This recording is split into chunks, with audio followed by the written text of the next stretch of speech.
للہ نحمدہ ونصلی علی رسولہ الکریم اما بعد فاعوذ باللہ من الشیطان الرجیم بسم اللہ الرحمن الرحیم رب اشرح لی صدری ویسرنی امری واحلل عقدۃ من لسانی یفقہوا قولی۔ سورہ المائدہ آیت نمبر انشاءاللہ 46 سے پڑھتے ہیں۔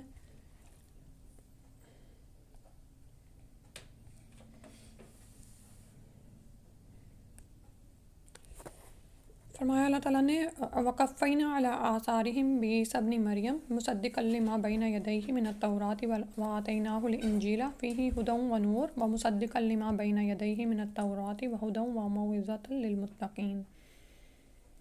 اور ہم نے ان کے پیچھے عیسیٰ ابن مریم کو بھیجا جو اپنے سے پہلے کی کتاب یعنی توریت کی تصدیق کرنے والے تھے، اور ہم نے انہیں انجیل عطا فرمائی جس میں نور اور ہدایت ہے، اور اپنے سے پہلی کتاب توریت کی تصدیق کرتی تھی۔ دوسرا اس میں ہدایت اور نصیحت تھی پارسا لوگوں کے لیے، یعنی پہلے انبیاء سابقین کے فوراً ہی بعد متصل ہی عیسیٰ علیہ السلام کو اللہ تعالیٰ نے بھیجا جو اپنے سے پہلے نازل شدہ کتاب توریت کی تصدیق کرنے والے تھے، نہ کہ اس کو جھٹلانے والے تھے، جو اس بات کی دلیل تھی کہ عیسیٰ علیہ السلام بھی اللہ کے سچے رسول ہیں اور اسی اللہ کے فرستادہ ہیں، یعنی بھیجے ہوئے ہیں جس نے توریت حضرت موسیٰ علیہ السلام پر نازل فرمائی تھی۔ تو اس کے باوجود یہودیوں نے عیسیٰ علیہ السلام کو جھٹلایا، یعنی ان کی تکذیب کی، بلکہ ان کی تکفیر اور تنقیص و اہانت کی، ٹھیک ہے، یعنی کہ نعوذ باللہ ان کو جھٹلایا، ان کا انکار کیا، ان کو رسوا کیا کفر کا فتویٰ دے کر، نعوذ باللہ۔ جس طرح توریت اپنے وقت میں لوگوں کے لیے ہدایت کا ذریعہ تھی، اسی طرح انجیل کے نزول کے بعد اب یہی حیثیت انجیل کو حاصل ہو گئی، اور پھر قرآن کریم کے نزول کے بعد توریت و انجیل اور دیگر کتب آسمانی پر عمل منسوخ ہو گیا، ٹھیک ہے، اور ہدایت اور نجات کا ذریعہ صرف قرآن کریم رہ گیا، اور اسی پر اللہ تعالیٰ نے آسمانی کتابوں کا سلسلہ ختم فرما دیا۔ یہ گویا اس بات کا اعلان ہے کہ قیامت تک پیدا ہونے والے انسانوں کی فلاح اور کامیابی اسی قرآن سے وابستہ ہے، ٹھیک ہے۔ ہو سکتا ہے آج کی نئی نسل کے دماغ میں یہ خیال آئے کہ ہمارے پاس قرآن ہے اور یہود کے پاس توریت اور عیسائیوں کے پاس انجیل ہے تو سبھی ہدایت یافتہ ہیں، اور لوگ اس طرح گمراہ کرتے بھی ہیں کہ تم لوگ کیوں الگ الگ مذہب لے کے یعنی الگ الگ دین لے کے بیٹھے ہوئے ہو، کیوں یہودیت، نصرانیت اور عیسائیت اور یہ ان گروپس میں بانٹتے ہو، ہم سب بھی اللہ کو ہی ماننے والے ہیں، ہمارے پاس بھی کتاب ہے، تو پھر کون سی کتاب برحق ہے اور کون سا دین باقی ہے، یہ اب اس بات کا فیصلہ کون کرے گا؟ یہ کتاب ہی کرے گی، ٹھیک ہے۔ تو اگر انسان تعصب سے پاک ہو کر ان کتابوں کا مطالعہ کرے تو وہ جان جاتا ہے کہ قرآن کریم ہی وہ واحد کتاب ہے جو کہ تبدیلیوں سے پاک ہے اور جس کی حفاظت اللہ نے فرمائی، اور جو اللہ ہی کا کلام ہے، کسی خالق نے نہیں، کسی مخلوق نے اس کو نہیں لکھا ہے، ٹھیک ہے۔ اور اسی کے ساتھ ساتھ اگر توریت اور انجیل کا اس تقابل کیا جائے تو یعنی اس میں ایسی ایسی چیزیں ملتی ہیں کہ یعنی اس میں پتہ چل جاتا ہے کہ یہ کتاب تحریف شدہ ہو گئی ہے، یعنی اپنے اس خاص حالت پہ قائم نہیں ہے جو کہ اللہ تعالیٰ نے جس طرح اس کو اتارا تھا، ٹھیک ہے۔ تو پھر پتہ چلتا ہے کہ جب یہی کتاب برحق ہے اور یہی ہمیں بتاتی ہے کہ قیامت تک پیدا ہونے والے انسانوں کی فلاح اور کامیابی کا راز اسی قرآن سے وابستہ ہے، ٹھیک ہے، جو اس سے جڑ جائے گا وہ سرخرو رہے گا، اور جو کٹ گیا وہ ناکامی اور نامرادی اس کا مقدر ہوئی، ٹھیک ہے۔ تو اب یہاں پر کیونکہ مجھے یہ اس بات کا خیال اس لیے بھی آیا کہ آپ کو پتہ ہے عیسائی جو ہیں وہ اپنے ان کی مشنریز بہت زیادہ کام کرتی ہیں نا، بہت فعال ہیں وہ، یعنی اپنے مذہب کو بہت زیادہ پھیلاتے ہیں، اور تھوڑے دن پہلے ہی میں سن رہی تھی کہ ان کے بچے یعنی آپ جتنے جیسے ہوتے ہیں نا، نوجوان نسل بھی نکلتی ہے اور انہوں نے ہاتھوں میں لٹریچر پکڑا ہوتا ہے، لوگوں کو اپنے دین کی دعوت دے رہے ہوتے ہیں، اور وہ مثالیں پتہ ہے کہاں سے دیتے ہیں، یعنی آپ کو دلیلیں کہاں سے دیتے ہیں؟ آپ کے قرآن سے، کہ دیکھو تمہارے قرآن میں بھی تو یہ لکھا ہے نا، عیسیٰ علیہ السلام کے بارے میں یہ کچھ لکھا ہوا ہے، تو پھر وہ نعوذ باللہ اللہ سبحانہ و تعالیٰ رحم فرمائے، تو یعنی وہ کیسے گمراہ کرنے کی کوشش کرتے ہیں نا، حالانکہ وہ باطل پہ ہیں اور اتنی محنت کرنے میں لگے ہوئے ہیں، ٹھیک ہے، اور ہم حق پر ہوتے ہوئے بھی ہم اس دین کو اس طرح سے نہیں پھیلا رہے جیسا کہ حق ہے۔ پھر فرمایا وَلْيَحْكُمْ أَهْلُ الْإِنْجِيلِ بِمَا أَنزَلَ اللَّهُ فِيهِ، اور انجیل والوں کو بھی چاہیے کہ اللہ تعالیٰ نے جو کچھ انجیل میں نازل فرمایا اسی کے مطابق حکم کریں، اور جو اللہ تعالیٰ کے نازل کردہ سے ہی حکم نہ کریں وہ بدکار یعنی فاسق ہیں، نافرمان ہیں۔ تو اہل انجیل کو یہ حکم اس وقت تک تھا جب تک عیسیٰ علیہ السلام کی نبوت کا زمانہ تھا، نبی صلی اللہ علیہ وسلم کی بعثت کے بعد عیسیٰ علیہ السلام کا دور نبوت بھی ختم ہو گیا اور انجیل کی پیروی کا حکم بھی. اب ایماندار وہی سمجھا جائے گا جو رسالت محمدیہ صلی اللہ علیہ وسلم پر ایمان لائے گا اور قرآن کریم کی پیروی کرے گا. پھر فرمایا اور ہم نے آپ کی طرف حق کے ساتھ یہ کتاب نازل فرمائی ہے جو اپنے سے اگلے کتابوں کی تصدیق کرنے والی ہے اور ان کے محافظ ہے، اس لیے آپ ان کے آپس کے معاملات میں اسی اللہ کی اتاری ہوئی کتاب کے مطابق حکم کیجیے، اس حق سے ہٹ کر ان کی خواہشوں کے پیچھے نہ جائیے. تم میں سے ہر ایک کے لیے ہم نے ایک دستور اور راہ مقرر کر دی. اگر منظور مولا ہوتا، یعنی اللہ کو اگر منظور ہوتا تو سب کو ایک ہی امت بنا دیتا، لیکن اس کی چاہت ہے کہ جو تمہیں دیا ہے اس میں تمہیں آزمائے. تم نیکیوں کی طرف جلدی کرو، تم سب کا رجوع اللہ ہی کی طرف ہے، پھر وہ تمہیں ہر وہ چیز بتا دے گا جس میں تم اختلاف کرتے رہے ہو. تو اب اللہ سبحانہ و تعالیٰ نے فرمایا کہ تم لوگوں کی طرف ایک کتاب نازل کر دی گئی ہے جو تصدیق کرنے والی ہے اپنے سے پہلی کتابوں کی اور نگران ہے. ٹھیک ہے، یعنی ہر آسمانی کتاب اپنے سے پہلے کتاب کی تصدیق کرتی ہے، جس طرح قرآن پچھلی تمام کتابوں کی تصدیق کرتا ہے. یعنی تصدیق کا کیا مطلب ہے کہ یہ ساری کتابیں فی الواقع اللہ ہی کی طرف سے نازل کردہ ہیں، لیکن قرآن مصدق ہونے کے ساتھ ساتھ مہیمن بھی ہے. مہیمن کا مطلب ہوتا ہے محافظ، امین، شاہد اور حاکم بھی. یعنی پچھلی کتابوں میں چونکہ تحریف اور تغیر یعنی کانٹ چھانٹ اور تبدیلی بھی ہوئی ہے، اس لیے قرآن کا فیصلہ ناطق ہوگا. یعنی یہ جس کو صحیح یہ قرار دے گا وہی صحیح ہوگا، باقی سب باطل ہے. اس سے پہلے آیت نمبر 42 میں نبی صلی اللہ علیہ وسلم کو اختیار دیا گیا تھا کہ آپ ان کے معاملات کے فیصلے نہ کریں، فیصلے کریں یا نہ کریں آپ کی مرضی ہے، لیکن اب اس کی جگہ پر یہ حکم دیا جا رہا ہے کہ ان کے آپس کے معاملات میں بھی قرآن کریم کے مطابق ہی فیصلے فرمائیں. ٹھیک ہے، فرمایا فاحکم بینہم بما انزل اللہ ولا تتبع اہواءہم عما جاءک من الحق. اور دراصل یہ آپ صلی اللہ علیہ وسلم کو کہہ کر ہمیں کہا جا رہا ہے، ٹھیک ہے، کہ حق کی پیروی کریں اور لوگوں کی خواہشات کی پیروی نہ کریں. اور اللہ سبحانہ و تعالیٰ نے اللہ سبحانہ و تعالیٰ نے ہر ایک کے لیے ایک طریقہ اور ایک دستور اور ایک راہ مقرر کر دی ہے. ٹھیک ہے، اور اگر اللہ تعالیٰ چاہتے تو سب کو ہدایت ہی دے دیتے، امت واحدہ بنا دیتے، لیکن ایسا کیوں نہیں ہوا؟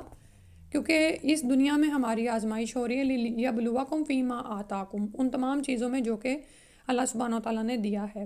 تو جب آزمائش ہو رہی ہے تو کرنے کا کیا کام ہے؟ فاستبقوا الخیرات، تم نیکیوں کی طرف جلدی کرو، کیونکہ جانا تو کیا ہے، الی اللہ مرجعکم جمیعا، سب کو اللہ ہی کی طرف لوٹنا ہے، پھر وہ تمہیں بتا دے گا جس میں تم اختلاف کرتے رہے ہو.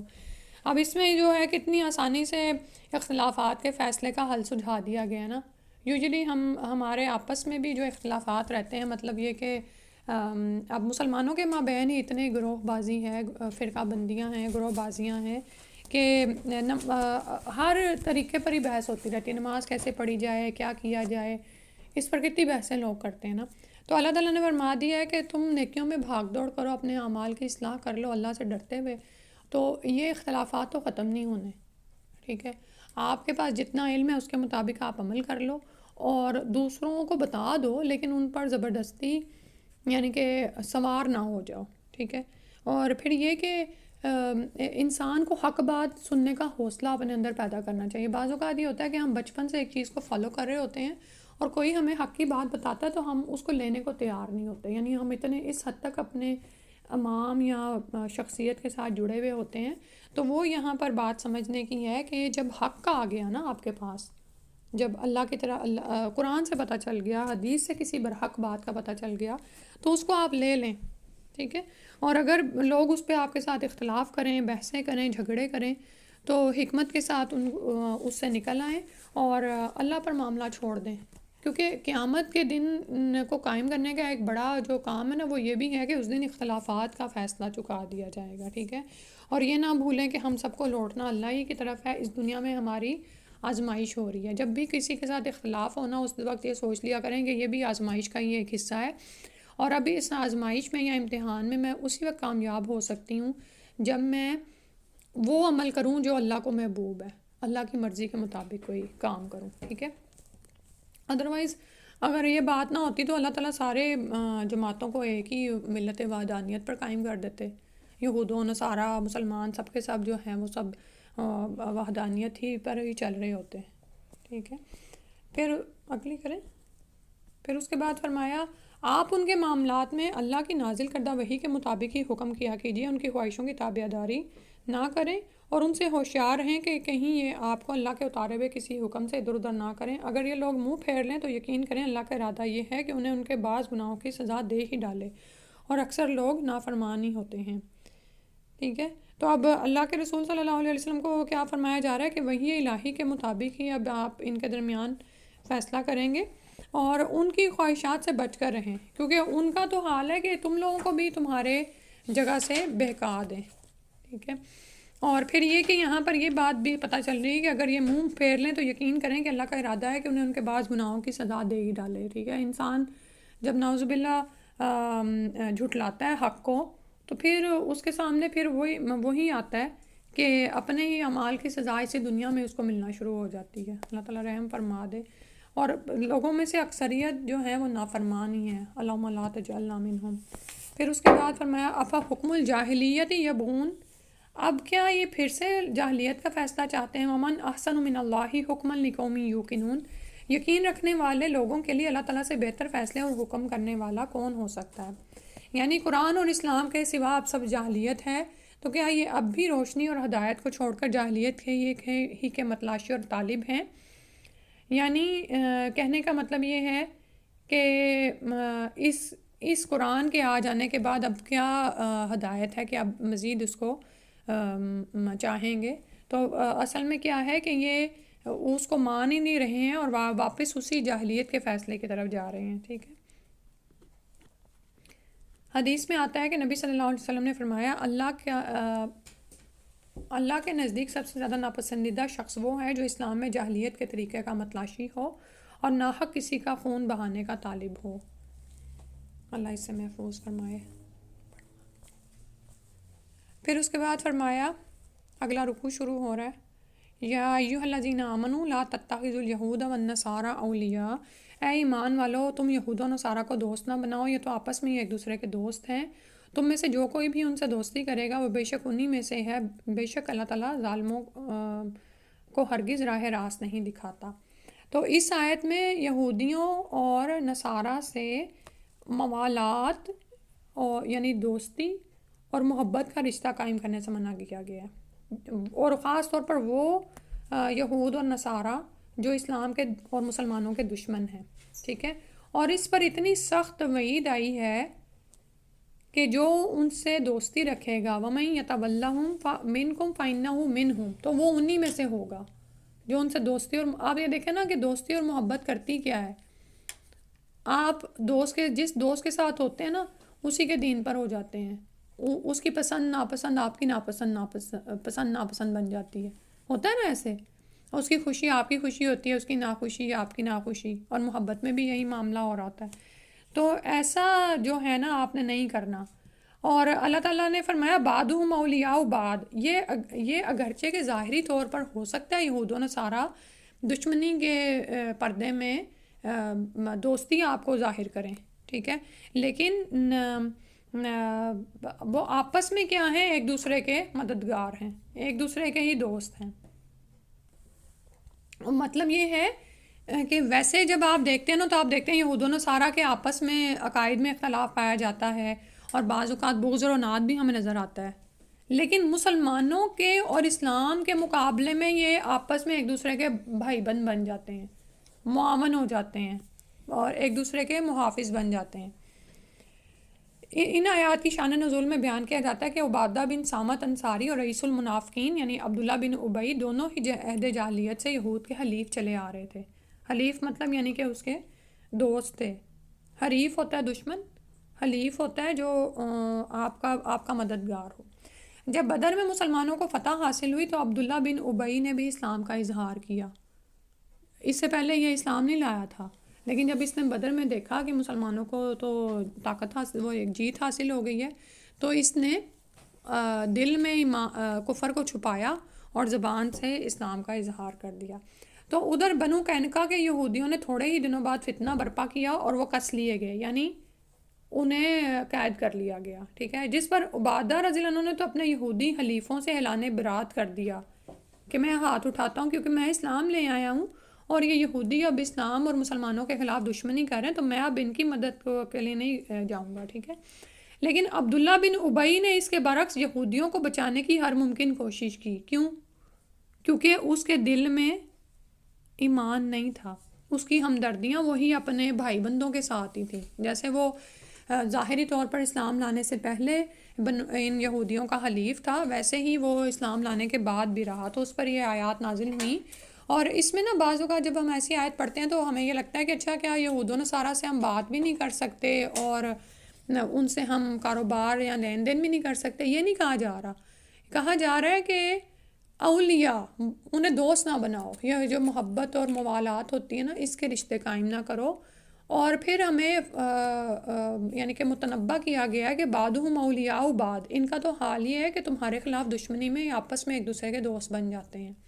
اور جب کوئی آپ کے خلاف ایک پارٹی اگر دشمن ہو تو پھر بھی ذرا لڑائی برابر کی رہے، لیکن جب آپ کے سامنے سارے ہی اکٹھے ہو جائیں، اور بعض اوقات تو آپ یہ دیکھیں دنیا میں اس وقت بھی اس بات، یہ کتنی صداقت ہے نا اس بات میں، کہ ویسے جنگیں ہو رہی ہوتی ہیں تو یہ آپس میں لڑ رہے ہوتے ہیں، لیکن جہاں ان کی مسلمانوں کے خلاف جنگ ہوتی ہے تو یہود و نصارہ کیا مشرکین بھی ساتھ مل جاتے ہیں، ٹھیک ہے۔ تو یہ پھر جب اتنی ساری لائنز بن جاتی ہیں تو پھر ظاہر ہے ایک مزید وہ قوت حاصل کر لیتے ہیں نا۔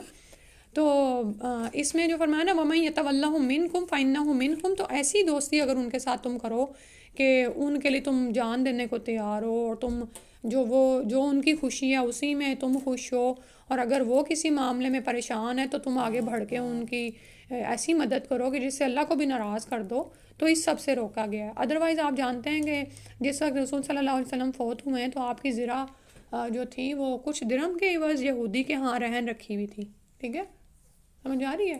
مطلب یہ کہ آپ یہودیوں سے کاروبار کر سکتے ہیں، آپ ان سے مل سکتے ہیں، گریٹ ایک دوسرے کو کر سکتے ہیں، کیونکہ اگر یہ چیز بھی نہیں کریں گے تو آپ ان کو دین کی طرف کیسے بلائیں گے، ٹھیک ہے۔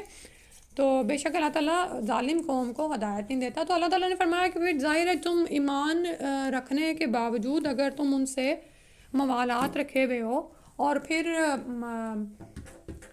ان سے دوستیاں کر رہے ہو تو پھر ظلم ہی ہے نا، کہ اللہ کو اس کا حق نہیں دے رہے اور اللہ کے ماننے والوں کو چھوڑ کر تم ان سے دوستیاں نبھا رہے ہو، تو پھر ٹھیک ہے، اللہ تعالیٰ ایسے لوگوں کو ہدایت نہیں دیتا۔